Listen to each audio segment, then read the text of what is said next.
সরস্বতী পুজো ও happy Valentine day. তোমাদের দুটোই কেমন কাটলো আমাকে জানিও। এই দেখো খুদেদের দল, বেশ মিষ্টি লাগছে না সবাইকে? আমাদের থেকে এদের আনন্দের পরিমাণ অনেক গুণ বেশি। এ বাবুটা কত কিউট দেখো, জানি না তার কেন মন খারাপ। সবাই একসাথে পুজোর জোগাড় করছিলাম। পুজোর জোগাড় করার পর সবাই একসাথে পুষ্পাঞ্জলি দিয়ে নিলাম।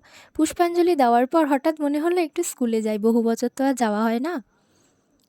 জানো, স্কুলের রাস্তাতে না কাজ হচ্ছে, সেই জন্য রাস্তাটা একটু খারাপ ছিল। এই দেখো আমাদের স্কুলটা, কত বছর আর এদিকে আসা হয় না, দেখে মনটা ভরে গেল। আর অনেক স্মৃতি মনে পড়ে গেল।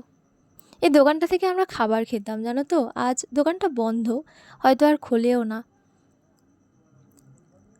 সরস্বতী পুজোর উপলক্ষে কোনো অনুষ্ঠান হচ্ছিল, আমাদের পাড়াতেও হয়, যদি হয় তোমাদের সাথে শেয়ার করব। আর এই সেই মন্দিরটা, এই দেখো খুদেদের দল চলেছে। এটা আমাদের প্রাইমারি স্কুল, আমরা এই স্কুলেই পড়তাম। এটা আমাদের পাড়ার একটা প্রতিমা, অনেকগুলো প্রতিমাই তোমাদের সাথে শেয়ার করলাম। কেমন লাগলো জানিও, ভালো লাগলে কমেন্ট করে বলো।